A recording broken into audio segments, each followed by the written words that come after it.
Minhas senhoras e meus senhores, muito boa tarde.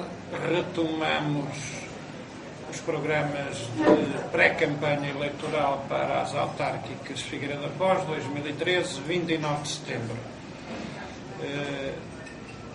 É hoje o meu convidado, o nosso convidado da Figueira TV, João Paz, que é o cabeça de lista da candidatura do PCTP-MRPP às autárquicas da Figueira da Foz.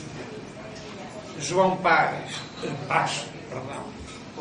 depois na Paz que eu prometo-lhe um pular, 57 anos de idade, natural de São Julião, Figueira da Foz, enfermeiro de profissão, no Sobral Cid, em Coimbra. Ia começar por perguntar, se calhar, aquilo que perguntei aos outros cabeças de lista. O meu amigo é o cabeça de lista, é candidato a presidente da Câmara. Porquê? Porque a sua candidatura, porque é que João Paz se apresenta aos figueirenses como candidato a presidente da Câmara da Figueira da Foz? A resposta poderia ser dada a vários níveis. Eu opto por mais simples. Penso que, nesta altura em que vivemos, em que o governo amante de Berlim nos faz servir de colónia da Alemanha, é urgente nós mostrarmos que há alternativas e que o discurso que nos escorre todos os dias na rádio das televisões de inevitabilidade do que está a acontecer, de não sermos capazes de fazer melhor, tem que ser contado e tem que ser dito qual é a alternativa, qual é a hipótese. Esta é uma razão prioritária e principal, depois há outra. Não gosto da publicidade desleixada e abandonada como está. Penso que é possível fazer muito melhor. Penso que a minha cidade, de 7 km, há muitos anos, merece ser tratada com a dignidade e com a beleza que ela tem em si, dessa realçada. Uma questão que é de saber. Eu vou ser eleito? Não sei. Nem me preocupa muito. Gostaria de ser. E se o for, honrarei essa eleição que os portugueses me farão. Mas se não o for, manterei-me a minha linha de defender a minha cidade, o meu país, porque nós temos possibilidades e podemos concretizá-las de ser um país de bem-estar, de progresso e de futuro. Meu caro, pegando nas suas palavras, meu caro João Paz, eu depois de o ouvir fiquei na dúvida se era candidato a Presidente da Câmara ou a Presidente da República, porque começou-me com uma tribuna. Pergunto-lhe se isto é de facto uma candidatura autárquica ou se é uma tribuna de protesto. Também tem a parte da tribuna de protesto, é óbvio que tem, mas não é mais importante tão importante ou mais importante que protestar é apresentar alternativas, a dizer é possível fazer melhor. A tribuna é um papel necessário, é uma postura e um local necessário a quem pensa que tem a hipótese de construir junto com o povo do seu país algo feito melhor, e é algo que nós não sujeitamos a qualquer problema. Não é um fim em si mesmo, mas é um meio necessário.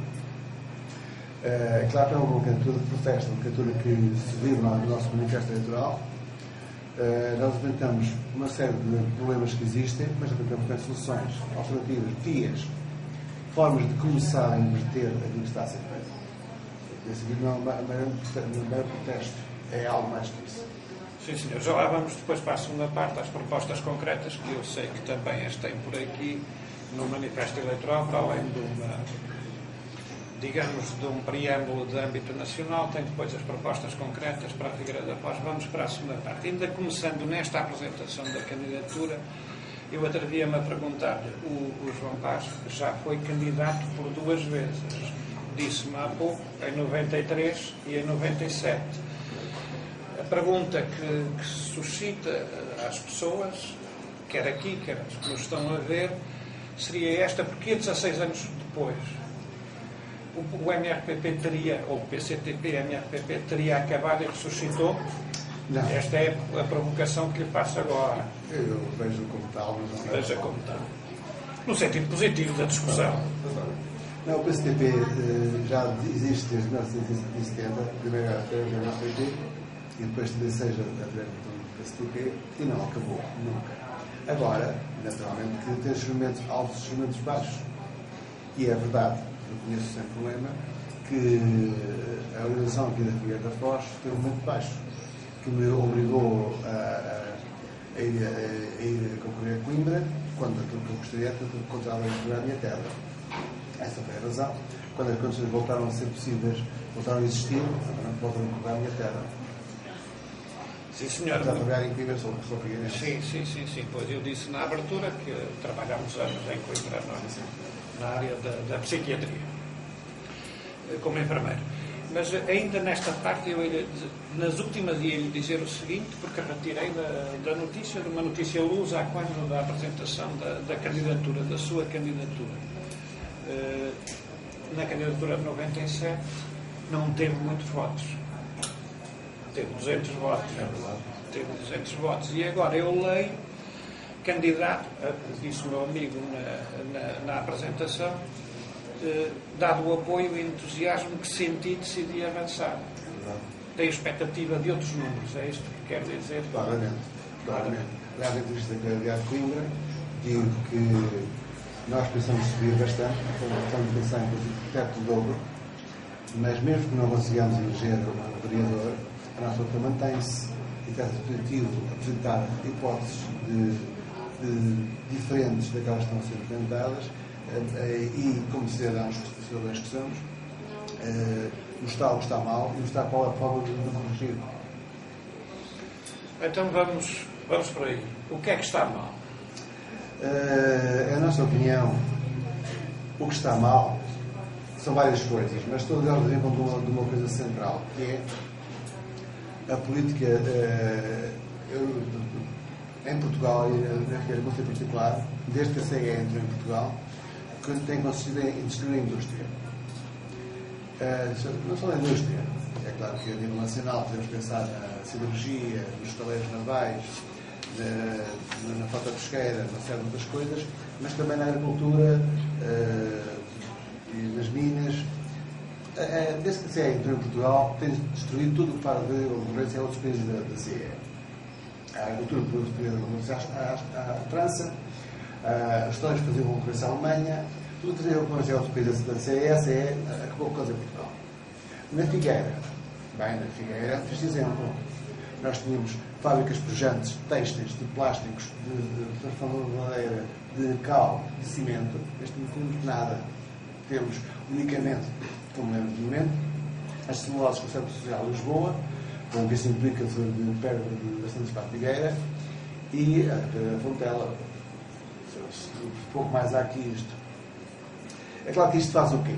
Isto faz com que a Câmara, sem receitas que lhe dão naturalmente da indústria e de outras atividades, vira-se para quem tem receitas, que são os espaços para a construção civil.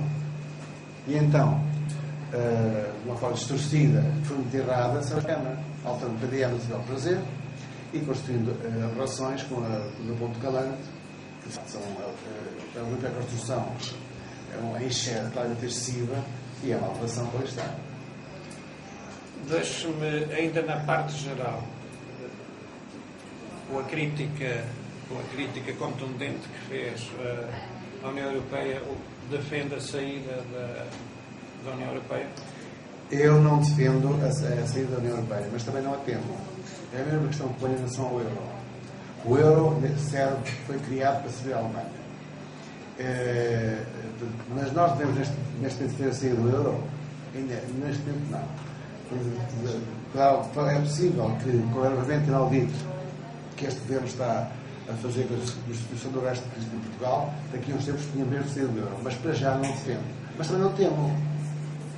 Ou seja, se tivermos saído do euro, se tivermos saído da União Europeia, nós temos gente, temos saber e temos meios para termos uma via alternativa de sucesso e de bem-estar no nosso país.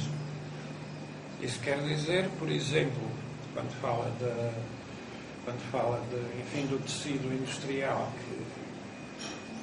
que a gente olha aqui à nossa volta e vê encerramentos sucessivos, acha que uma Câmara, a Câmara da Figueira, tem possibilidade de inverter esse ciclo? É evidente que sem uma política central diferente da que está agora, sem uma política central que não seja comandada de Berlim através da Troika, não é fácil. Mas a obrigação da Câmara é essa. Mas não foi Berlim que fechou ali os estadeiros do Mondego. Ainda não estão fechados. Talvez seja a próxima vez que eles terminem, mas para já ainda não estão fechados. Mas a obrigação da Câmara é essa. Acho que até eram espanhóis agora, ultimamente, se eu estou a ver bem. Sim, sim. A obrigação da Câmara é, de facto, promover e lutar pelo desenvolvimento do seu Conselho na estrutura, sobretudo de forma harmoniosa. Isto, se não fizer como a Câmara tem feito, acho que as sucessivas câmaras do PS e PSD para ter feito que se decorrer a transmissão do poder central, do seu afã de subir o país. É claro que, se o caminho for este, também sempre no nosso manifesto, o caminho é o desastre. A Câmara tem a obrigação de ser a transmissão das lutas e das justas reivindicações do povo do nosso Conselho. É a nossa opinião. Muito bem. Muito bem. Já estamos a entrar aqui nas propostas concretas, não é, para a Figueira da Foz, até começamos pela última, creio eu, não é, que é a parte empresarial. Mas aí nesta parte das empresas, os senhores apresentam também a questão da retoma das pescas. Exatamente. Como? Pergunto como é que uma autarquia, quando temos, enfim, as empresas também e a frota de pesca, é privada. Sim. Qual o papel que uma autarquia pode ter aí para inverter também, enfim... Sim, é evidente que tudo está ligado e não podemos pensar que temos ilhas isoladas. Mas o facto de a CEE, agora o UE, ter decretado que a taxa de carapau já tinha sido capturada por inteiro, fez com que toneladas de carapau fossem atiradas sem vida ao mar, ou insuspeitas. Por exemplo, a Costa de Lavras aconteceu isso mais uma vez, aconteceu um pouco pelo país, na Nazaré, na Estarreja, um pouco pelo país, e é uma situação que nós não admitimos. É evidente que temos os problemas das pescas, temos consciência dos estoques existentes, mas também temos consciência do que está pescado, está morto e deve ser aproveitado. Não é admissível. Agora, isto implica a alteração das políticas da União Europeia, implica a alteração do relacionamento de Portugal com a União Europeia, certamente. Mas o que temos a fazer não é seguramente aceitar e benzer todas as propostas que nos vêm de Berlim, dizendo que é inevitável. Não é inevitável, não é inevitável. Pois, João Paz, mas estamos sempre com a mesma questão. Através da Câmara Municipal da Figueira da Foz, como é que inverte-se? Essas políticas que, afinal, são da União Europeia, depois são do patamar nacional e depois chegamos a este patamarzinho onde estamos, a cujo o meu amigo é candidato. É uma questão pertinente. Mas não deixe de dizer que a Câmara de Câmara... Eu vou ser teimoso até ao fim. E o senhor também, porque eu já vi que já li as propostas. Mas a Figueira da Foz, apesar de todos os desvarios que têm sido feitos contra a pesca nacional, continua a pescar. A Figueira da Foz poderá ser um marco de pesca da pesca nacional. E esse sistema mantém-se reforçado. Agora, a Câmara tem a obrigação de organizar as condições seguras para que todas as embarcações que saem ao mar tenham meios de comunicação, de comunicação e de segurança suficientes para que haja fomento da atividade de pesca e não só de pulo. Esta é a parte da Câmara. As outras, portanto, já falei. Claro, tem que complementar esta. Caso contrário, esta fica lá sozinha e não vai muito longe. Vou-lhe aqui pegar numa frase do manifesto que diz assim: a Figueira da Foz é muito mais do que o seu casino ou as belas praias e areias. É um esteio da tradição da pesca. Isto quer dizer que vocês contrapõem a pesca ao turismo? Não contrapomos. Penso que as duas devem conviver lado a lado e completar-se uma à outra. Nós não temos nada a opor, pelo contrário, ficamos bem satisfeitos quando os portugueses ou os estrangeiros, nacionais de outros países, vêm desfrutar das nossas belezas. Não, não é isso. Agora estamos a desfrutar dos países estrangeiros e nós temos, de facto, muitas belezas que têm sido desfrutadas. Agora, não são contraproducentes, mas são complementares. Não vê aí, no nosso discurso, nada que eu ponha uma coisa à outra. Penso que complementam. Muito bem. Vou pegar naquela também, que é a primeira proposta, a política do botão e destruição do meio ambiente, que o meu amigo há bocado já se referiu, com uma frase sugestiva que imputa algumas das responsabilidades aos patos bravos da construção civil, que passaram a ser os donos e senhores da Câmara. Quer concretizar? Eu expliquei-me o porquê. Eu estava a ir à concretização, se acaso lá quiser ir. Penso que mais importante do que apontar casos concretos, que eu também farei, é perceber o porquê é que isso acontece. Isso acontece porque as visitas da Câmara passam a ser vindas exclusivamente daí.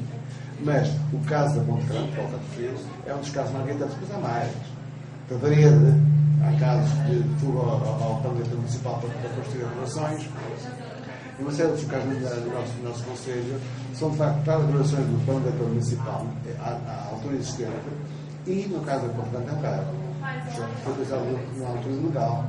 Portanto, há, de facto, como a Câmara não tem outras fontes de receita, e então aceita por cima da mesa ou por baixo da mesa também existe, alterações que ao plano municipal, que em nada serve o Conselho, porque o destrói, porque os caracterizam, mas serve assim o espaço para a população civil.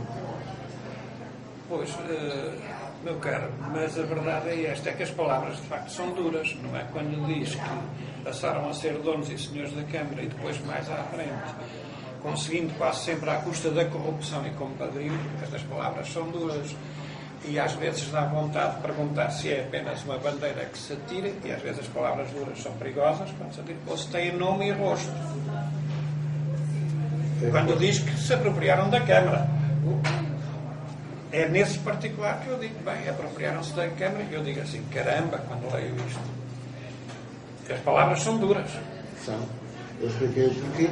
Apropriaram-se da Câmara, porque a Câmara se viu encostada à parede e recorreu a eles. O benefício próprio, certamente, mas foi, acima de tudo, circunstancial, porque, de facto, foi uma circunstância política que levou para os braços dos passos para a Revolução Civil. De facto, os culpados são os presidentes da Câmara, mas, mais ainda, são quem é dependente da Alemanha a posição que nós tínhamos. A água e a sua gestão. Repudia a privatização, defende a remunicipalização, estou a dizer porque... Sim, um referendo para a municipalização da água, sim. É referendo para a municipalização, não pura e simplesmente, sim, tem na linha de baixo, peço desculpa. Um referendo põe à consideração dos figueirenses, não necessariamente conforme a... E porquê é que eu digo isto? Agora vamos lá ao porquê. Ora bem, é evidente que a municipalização da água, como todos os bens essenciais, é um princípio não está famoso. De facto, nós fizemos como determinados para tentamos como determinados. Mas, tão importante como isso, é casos como eu apresento aqui neste manifesto, o Perlim e Marselha, em que a água privatizada e mais tarde ter voltado a ser municipalizada por causa dos preços habitantes e das várias posições de consumo. Mas posso dizer em Portugal, o caso de São Maligão, se o Maligão que não vai lá muito longe. Portanto, isto vem, nós temos aqui no nosso manifesto, e penso que é verdade, das ideias de destruir o que é estatal e a absurdo do que é privado. Isso tem custos enormes para o bem-estar da população. E, de facto, a solução é, como esses municípios fizeram, Berlim e Marselha, exigiam um referendo, volta a municipalizar a água. Pode dizer, mas não é só a água que foi municipalizada, pois não. Nós também criticamos, e mais à frente, a questão da priorização foi privatizada.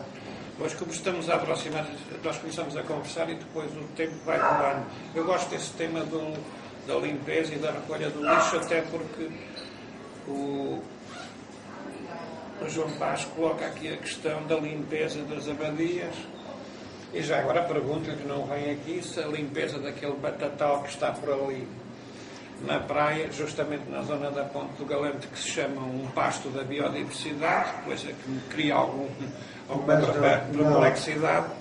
Mas não é só nessa zona. A cidade toda, toda a cidade, existem zonas de desleixo descarado, zonas de canaviais dentro da cidade. Aqui, na Rua da Fonte, na cidade da Rua da Fonte, no Cristina Torres, à entrada da cidade, logo há zonas de canaviais que de facto mostram desleixo. Mas pior que isso, há zonas de erva crescida onde se juntam muitos termos que não só em termos de aspecto, mas também de saúde pública. Portanto, esta questão não é só uma questão de vista, não é só uma questão de aspecto. Também é, e nós precisamos mais que isso. Mas não é só. Implica que outros aspectos de saúde pública, por exemplo, devem ser tomados em consideração e devem ser... Eu, pelo menos, posso ficar descansado que com o MRPP será a limpeza das abadias, pelo menos, e do batatal da praia. Pelo menos isso, pelo menos para isso. E devo dizer, há ainda um aspecto que me parece importante em relação à questão dos transportes. Temos uns minutitos. A questão dos transportes, a reabertura da linha ferroviária da Beira Alta na sua autoridade. Isso para nós é um muito comparável. Conjuga com o Porto. Deixe depois que eu queria lhe perguntar sobre as empresas municipais. Não é? Eu vi a referir que defende, de facto, por causa dos gastos com o Porto, dizem, bem, vamos fazer o aproveitamento e preciso da linha da Beira Alta com um aproveitamento. Referir aqui, eu estava-me a passar. Queria levantar aqui uma questão relativamente às empresas municipais, por uma forma que todos sabemos de sua orçamentação, de ultrapassar as limitações de financiamento e, meu amigo, na sua candidatura levanta a questão de ter servido para garantir vencimentos chorudos aos administradores de cor laranja ou rosa. Mas eu pergunto-lhe o seguinte, porque defendo necessariamente as empresas municipais, creio, interpretei bem. Mas o encerramento das empresas municipais, para além dos administradores, há despedimentos. Não sei. Então, como é que resolvemos o problema das gorduras do Estado?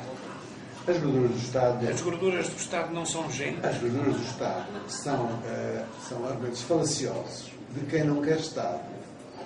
Que quem não quer Estado usa para justificar, não justifica nada, mas precisamente justificar os despedimentos do Estado. Nós temos a obrigação de funcionar evitando custos, sem dúvida. Agora, os serviços que essas empresas, os poucos serviços que essas empresas fazem, se são úteis, são imputados na Câmara. Como eram anteriormente, elas existirem. Com os trabalhadores que lá estão. É claro que os administradores não vão receber os valores que vão receber agora. É evidente que não. Os trabalhadores não vejo razão para serem acidentais, para botar-se necessários ao orçamento da cidade. Portanto, não vejo aí nem gorduras, nem despedimento de trabalhadores. Muito, eu vejo mal, como se nota por causa dos óculos. Estamos a chegar aos 5 minutos finais. Estamos a chegar aos... Perdão, peço desculpa. Estamos a chegar aos 5 minutos finais e depois dava-lhe aqueles 3 minutos para a sua declaração final, se assim o entender. Mas ia-lhe fazer aquela pergunta que estou aqui desde o início, depois de estar a ouvir, e não é pelo claxon. Não sei se é uma manifestação de apoio, se é uma de boicote. Se calhar nem uma coisa nem outra. Mas dizer assim, estou aqui desde o início para lhe fazer a pergunta. Mas está alguma coisa bem feita? Há alguma coisa bem feita? Olha, eu até lhe dava esta... Pronto, a obra, eu sei que a obra é sempre a obra, cada mandato quer deixar uma obra, mas eu tive-lhe o mercado e esta obra da envolvente do Forte. Aqui pela Figueira, já não lhe pergunto pelo mundo, nem pela União Europeia, porque já me disse que não. Mas está alguma coisa de... É uma boa questão. Eu penso que, tal como ninguém consegue acertar sempre, ninguém consegue errar sempre. A questão está em definir o que é prioritário e o que é secundário. É evidente que se me diz que o mercado da Figueira foi bem recuperado, acho que podia ter sido melhor. Eu não disse, perguntei. Mas, para boa obra, O mercado da Figueira é uma coisa que me marca a cidade há demasiados anos para ter sido abandonado. Como ele esteve abandonado há muito tempo, agora pelo menos não está. Já tinha sido pintado e recuperado parcialmente há 15 anos. A questão está em saber se nós continuamos com pouco. Se aceitamos que, porque recuperaram o mercado, porque fizeram aqui uma envolvente, a Dona Catarina, que custou milhões e teve cantores cá a inaugurar, esquecemos as ruas absolutamente degradadas que existem neste país, nesta cidade. Há ruas que têm mais buracos do Alcatrão. Esquecemos de facto aquilo que de mal está na cidade. Eu penso que, mesmo que tivesse muita coisa boa e não está, nós teríamos obrigação de dizer isto está bem e isto está mal, na mesma. Mas, em minha opinião, são mais as coisas que estão erradas. Podem dizer, mas não é culpa da Câmara. Também é. Porque a Câmara é a correta emissão do Governo Central e não assume a postura contrária que devia assumir. Mas mesmo que não fosse a maioria negativa, essas partes negativas são mesmo criticadas para de facto serem melhoradas. Penso que essa é a postura que deve ser. Meu caro, para finalizar, para fechar, como habitualmente, 2 minutinhos, 2 minutos e meio, para aquilo que entender, certo. O apelo que quiser fazer, já que estamos a chegar mesmo à campanha eleitoral. Eu vou tentar ser breve, porque há uma coisa que nós não abordámos nesta partida de ideias, que me parece importantíssimo, que é a reabertura da linha ferroviária da Beira Alta. É claro que no futuro, penso que será o escoamento natural da ferrovias para toda a Europa. Não vou agora falar muito disso em pormenor, mas é um crime que a Câmara, visto a importância desta via, nos foi roubada recentemente, e nem sequer tenha comparecido em reuniões sobre o assunto. Mas, naturalmente, que fala da Câmara diz, devo dizer que, claro que apoio o PST-PMP, é o meu partido de há muitos anos, e penso que ele tem perspectivas, opções e formas de aproveitar os recursos que nós temos. Somos um país rico, que nos rouba muito, mas conseguimos ter técnicos, ter saberes, ter formas e gente capaz de inverter a situação e de voltar a ser um país de bem-estar.